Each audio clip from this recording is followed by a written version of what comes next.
ये जो नीचे लिखा है पीस एक्टिविस्ट, तो हम एक विश्व में करीबन 200 ऑर्गेनाइजेशन का एक ग्रुप है, उसके साथ काम करते हैं।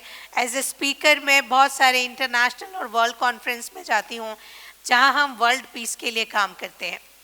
हम अपने अपने कंट्री में मेंटल पीस के लिए काम करते हैं, और वर्ल्ड पीस की जब हम बात करते हैं, न्यूक्लियर वेपन्स के खिलाफ हम काम करते हैं कि सारी न्यूक्लियर वेपन्स ख़त्म होना चाहिए, और आपस में देशों की जो लड़ाइयाँ होती हैं, लड़ाइयों के बजाय उनको बैठ के बात करके समस्याओं का समाधान करना चाहिए, क्योंकि उससे बहुत सारी जानें जाती हैं और बहुत सारे लोग परेशान होते हैं। तो as a peace activist I am working with a group of people for mental peace to world peace. ठीक है। एज अ लाइफ कोच मैं आप जैसे ग्रुप्स के साथ काम करती हूँ, और मैं इंडिविजुअल भी काम करती हूँ। जैसे किसी को डिप्रेशन हो जाता है, किसी के अभी आप जिस उम्र में हो बहुत सारे ब्रेकअप इश्यूज हो जाते हैं।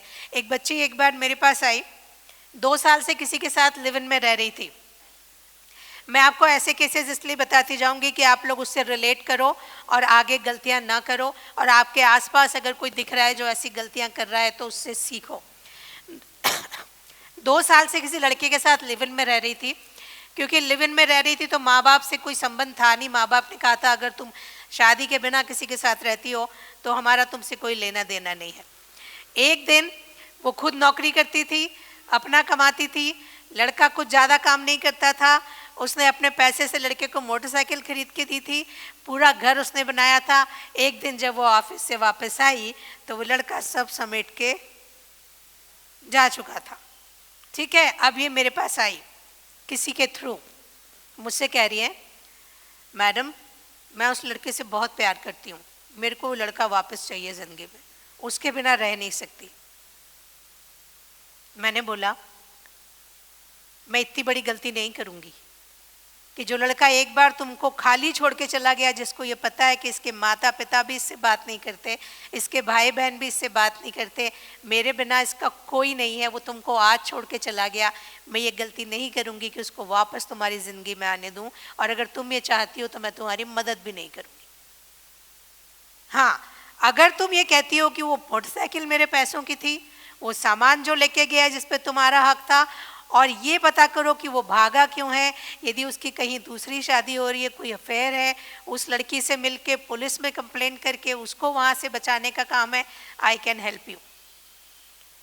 तो लड़ पड़ी मेरे से कि ये गीतिका ने तो बोला था कि आप लड़कियों की बहुत मदद करते हो, आप तो मेरी मदद ही नहीं कर रहे हो। मैंने बोला जैसा मैं चाहती हूँ वैसी मदद करूँगी, लड़के को वापस तुम्हारी ज़िंदगी में अगर तुम चाहती हो तो मैं तुमसे मदद ही नहीं करूँगी।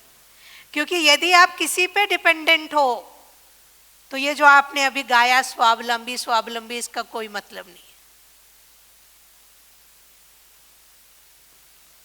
सो उस दिन लड़के चली गई, 2 दिन बाद उसको कुछ समझ में आया, किसी ने समझाया तो वापस आई। कि मेरे को पता चला है कि उसके गांव में उसकी शादी तय हो गई है और 3 दिन बाद शादी है। तो मैंने बोला अब क्या करना है, वापस चाहिए? बोले नहीं चाहिए। क्या चाहिए?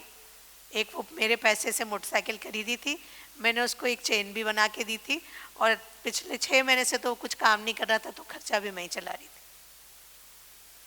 फिर मैंने उसको 2 महिला कांस्टेबल्स के साथ भेजा, कंप्लेन करी, हमने उसकी शादी रुकवाई, उसके घर गए पुलिस वाले, और वो गाड़ी वापस आई, सामान वापस आया, और फिर वो लड़की को मैंने बुलाया, उसके पेरेंट्स को बात करी कि अब आपकी बच्ची अकेली है, गलती हो गई है, बच्चा है, आप इसको वापस ले जाएं या आप लोग आके इसके पास रहें।